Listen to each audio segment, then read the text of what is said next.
FM. The night comes alive. বিশ্বাস করা না করাটা আপনার ব্যাপার।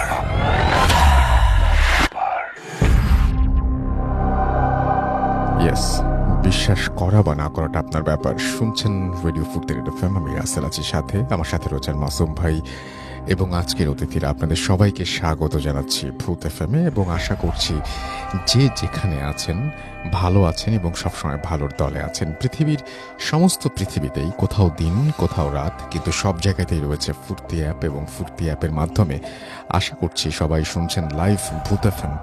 এবং যারা যেখান থেকে শুনছেন তাদের সবার জন্য অনেক অনেক অনেক অনেক শুভ কামনা এবং আশা করছি যে চেষ্টা করব আজকে যতটুকু পারি আপনাদের আনন্দ দিতে, এবং আপনারাও পার্টিসিপেট করতে পারেন আপনাদের ঘটনা নিয়ে, আপনাদের ইমেল দিয়ে।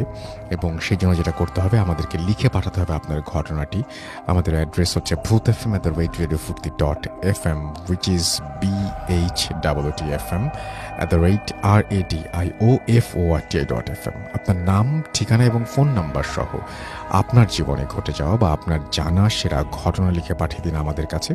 ঘটনার শুরুতে অবশ্যই উল্লেখ করুন যে ঘটনাটি আপনি স্টুডিওতে এসে শেয়ার করতে চান, নাকি আপনি চান আপনার ঘটনা আমরা পড়ে শোনাই। যারা দেশের বাইরে রয়েছেন তারা সরাসরি অডিও ক্লিপ শেয়ার করতে পারেন আমাদের সাথে, বা লিখেও পাঠাতে পারেন ঘটনাটি, যেটা আপনার সুবিধা, যেটা আপনার ইচ্ছা।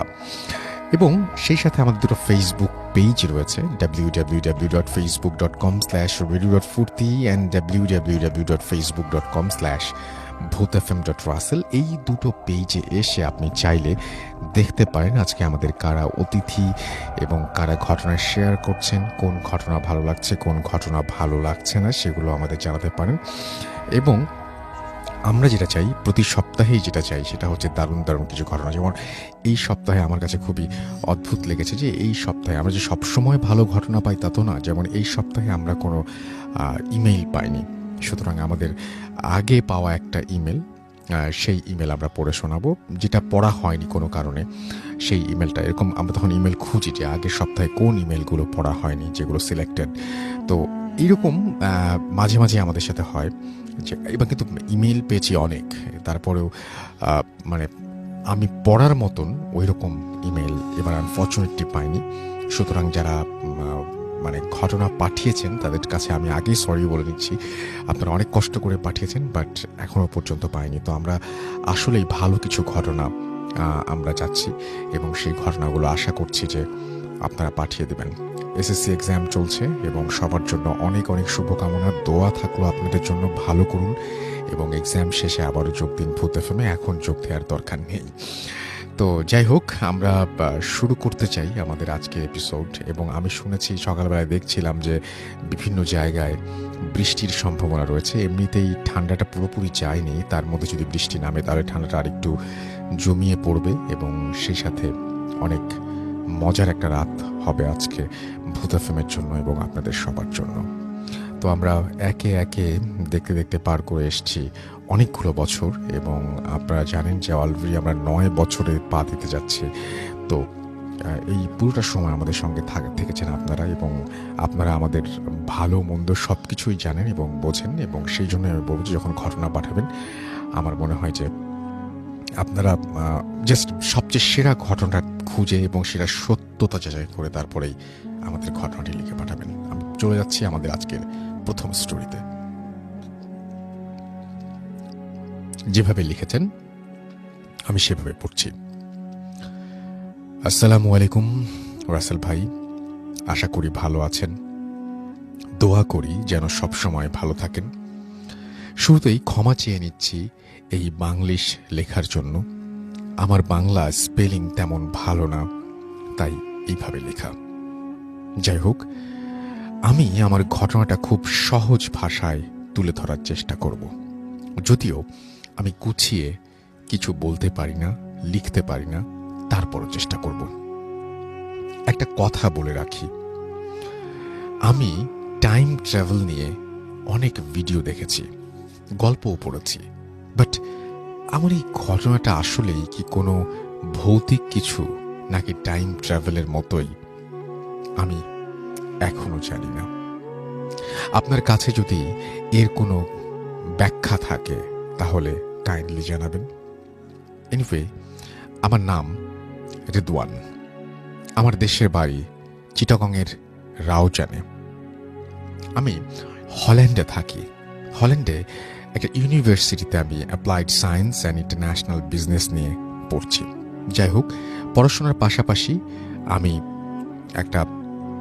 মানে খাবার সাপ্লাই দেয় এরকম একটা প্রতিষ্ঠান, সেই প্রতিষ্ঠানের সাথে জড়িত। কারণ আমার ফ্যামিলির কাছ থেকে আমি শুধু টিউশন ফিসটাই নিয়ে থাকি এবং বাকি যে সমস্ত লিভিং কস্ট সেটা আমি ম্যানেজ করি পার্ট টাইম জব করে। সো অ্যাজ এ ডেলিভারি গাই আমাকে বাসায় যে ফুড ডেলিভারি করে আসতে হয়। আমি প্রতিদিন বিকেল 5টা থেকে রাত 11টা পর্যন্ত এই জবটা করি। অ্যান্ড আমি এই জবটা প্রায় 8 মাস ধরেই করে আসছি। কিন্তু এই ঘটনাটা আমার সাথে রিসেন্টলি ঘটেছে। অ্যাপ্রক্সিমেটলি 2 মাস আগে রাত 8টা কি 9টা হবে এমন সময় আমার একটা অর্ডার আসলো। অর্ডারটা ফিটা ছিল অলমোস্ট €9। দ্যাট মিনস কাস্টমারের বাসা রেস্টুরেন্ট থেকে মোটামুটি দূরেই আছে। একটা কথা বলে রাখি, আমি আমার বাইক দিয়েই এই ডেলিভারি সার্ভিস চালাই। যাই হোক, আমি অর্ডারটা পিক করলাম এবং পিক করেই রেস্টুরেন্টে গেলাম। দেন অর্ডারটা নিয়ে ক্লায়েন্টের বাসার দিকে রওনা হলাম। ঠিক 10 কি 12 মিনিট পর কাস্টমারের বাসায় যখন পৌঁছালাম, দেখলাম যে অ্যাড্রেসটা ছিল ওই অ্যাড্রেসের বিল্ডিংয়ের অনেকটা, মানে সেই বিল্ডিংটা অনেক পুরনো এবং হাউস নাম্বারটা ছিল 576। যাই হোক, আপনি জানেন কিনা জানি না, হল্যান্ডে বিশেষ করে অনেক পুরনো বাড়ি আছে যেগুলো বাইরে থেকে দেখলেই কেমন যেন একটা ভয় কাজ করে। এই বিল্ডিংটাও তেমন একটা বিল্ডিং। যদিও আমি অর্ডার নিয়ে এর আগে অনেক পুরনো বাড়িতে গিয়েছিলাম, তবে কেন যেন মনে হলো এই বাড়িটা একটু বেশি পুরনো। ও হ্যাঁ, একটা কথা মেনশন করে হয়নি, এখানে প্রত্যেকটা বাড়িতে মেইন গেটে একটা করে কলিং বেল থাকে অ্যান্ড ওইটার সাথে ক্যামেরা এবং একটা স্পিকার লাগানো থাকে সিকিউরিটি রিজন। যাই হোক, আমি যথারীতি বাড়ির সামনে গিয়ে যখন 576 নাম্বারটা ফ্ল্যাটে কলিং বেলটা প্রেস করলাম, তার ঠিক 2 সেকেন্ড পরেই কেউ হ্যালো বলল। তখন আমার একটু হাসি আসলো, বিকজ মনে হচ্ছিল ক্লায়েন্টের একটু বেশি খিদা লেগেছিল, যার কারণে কলিং বেলের সামনে বসেই আমার জন্য ওয়েট করছিল যে কখন আমি এসে বেল প্রেস করব আর উনি মেইন গেট খুলে দেবেন।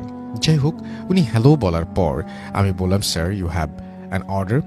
ঠিক তার 2-3 সেকেন্ড পর রিপ্লাই আসলো, oh yes, it's 5th floor, you don't have to come upstairs, you can leave it inside the elevator. এইটা বলেই মেইন গেটটা খুলে যায়।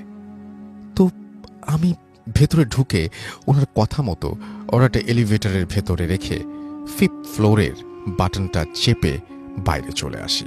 অ্যান্ড আমি আমার কাজ কন্টিনিউ করতে থাকি। তারপর রাত 11টায় কাজ শেষ করে সেদিনের মতো বাসায় চলে আসি। তো এর ঠিক 2 থেকে 3 দিন পর আবার একই বিল্ডিং অর্থাৎ 576 নাম্বার বাসায় একই অর্ডার পাই। এর ঠিক আগের মতোই আমি ওই বাসায় যাই। যখনই বেল প্রেস করি ঠিক তার 2-3 সেকেন্ড পর সেই আগের ভয়েসটা বলে হ্যালো। এবং সেদিনও আমি একটু অবাক হয়েছি, বিকজ নর্মালি আমি যখন কোনো বাসায় অর্ডার নিয়ে যাই, যখন কলিং বেল প্রেস করি তার মিনিমাম 15 থেকে 20 সেকেন্ড পর রেসপন্স আসে। বাট এই বাসাটায় 2 বার আসলাম এবং 2 বারই ঠিক 2-3 সেকেন্ড পরই রেসপন্স আসলো। যাই হোক, সেদিনও আগের মতোই আমি বললাম, sir you have an order. ঠিক তার 2-3 সেকেন্ড পর রিপ্লাই আসলো, oh yes, it's 5th floor, you don't have to come upstairs, you can leave it inside the elevator. তো আমি অর্ডারটা আগের দিনের মতোই এলিভেটরের ভেতরে রেখেই বের হয়ে আসলাম। সেদিন কেন জানি ব্যাপারটা আমার কাছে একটু ইন্টারেস্টিং লাগলো। তো সেদিনের মতো আমি জব শেষ করে রাত 11টায় বাসায় চলে আসলাম। তার ঠিক 10 থেকে 15 দিন পর আমি আবার ঠিক সেই অর্ডারটা পেলাম। তো সেদিনও যথারীতি গেলাম, এবং বাসায় যেয়ে বেল প্রেস করলাম। ঠিক আগের মতোই 2-3 সেকেন্ডের মধ্যে রিপ্লাই আসলো। বাট আজকে আমি একটা জিনিস খেয়াল করলাম, আমার কেন জানি মনে হলো আমি বেল প্রেস করার পর যে ভয়েসটা রিপ্লাই দেয় ওইটা একটা রেকর্ডেড ভয়েস। কেউ এইটা আগে থেকে রেকর্ড করে রেখেছে। অ্যান্ড যদি কেউ বেল প্রেস করে তাহলে এটা অটোমেটিক রেসপন্স করে। যাই হোক, ঠিক সেদিনও একই রিপ্লাই। অ্যান্ড আমিও আগের মতোই অর্ডারটা এলিভেটরের ভেতরে রেখে বের হয়ে গেলাম। তবে সেদিন কেন যেন আমার কিউরিওসিটি একটু বেড়ে গেল, এবং এই বিল্ডিংটার ওপরে আমার কিউরিওসিটিটা অনেক বেড়ে গেল।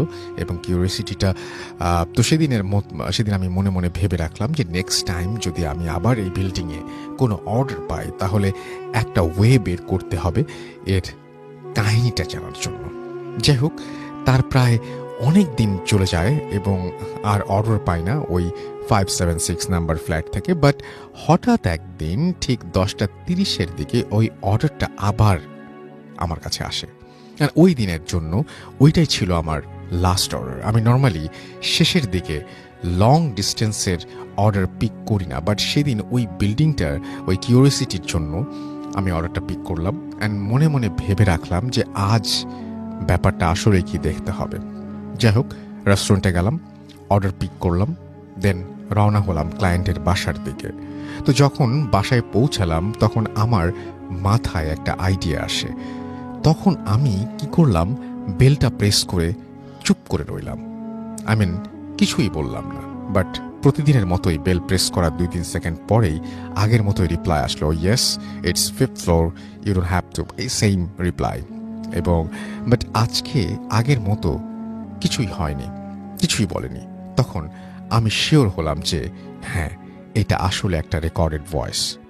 তখন আমার মাথায় শুধু একটাই কথাই ঘুরপাক খাচ্ছিল যে সামথিং রং এখানে, কোনো একটা কিছু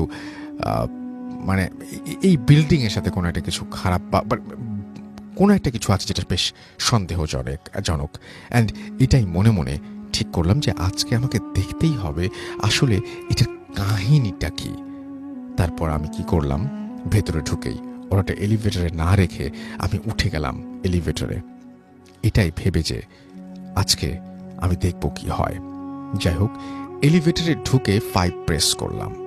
তখন আমি একটা ব্যাপার লক্ষ্য করলাম যে এলিভেটর অনেক স্পিডে উপরে উঠে যাচ্ছে।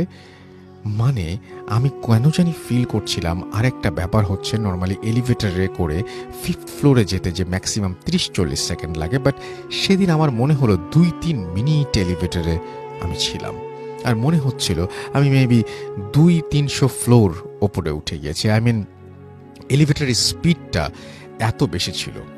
যাই হোক, যখন 5th ফ্লোরে উঠলাম, আমি এখনো জানি না আসলে সেটা 5th ফ্লোর ছিল কিনা, বাট যখন এলিভেটরটার দরজা খুলে গেল আমি তখন যেটা দেখলাম, নিজের চোখে আমি বিশ্বাস হচ্ছিল না, আমি একটা অন্য পৃথিবী দেখতে পেলাম 5th ফ্লোরে।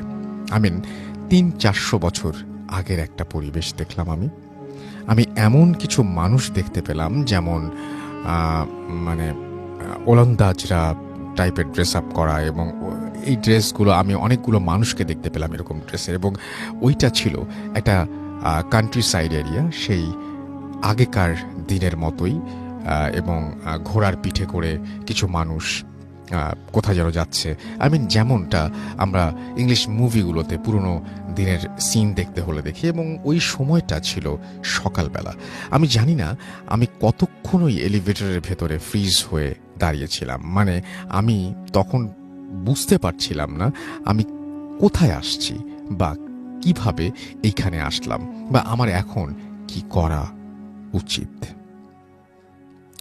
ঠিক তখনই দেখলাম তাদের মধ্যে কিছু লোক এমন ভাব করলো যেন ওরা আমাকে দেখতে পেয়েছে, এবং দেখার সাথে সাথেই ওরা আমার দিকে আসতে লাগলো। ঠিক তখনই আমি বুঝতে পারলাম আমার সাথে হয়তো খারাপ কিছু হতে যাচ্ছে। তখন তাড়াতাড়ি অর্ডারের ব্যাগটা এলিভেটরের ভেতরে বাইরে ছুঁড়ে ফেলে দিয়ে আমি এলিভেটরের দরজাটা অফ করার জন্য সুইচটা চেপে ধরলাম। তখন দরজাটা বন্ধ হয়ে গেল আর আমি নিচে নেমে আসলাম।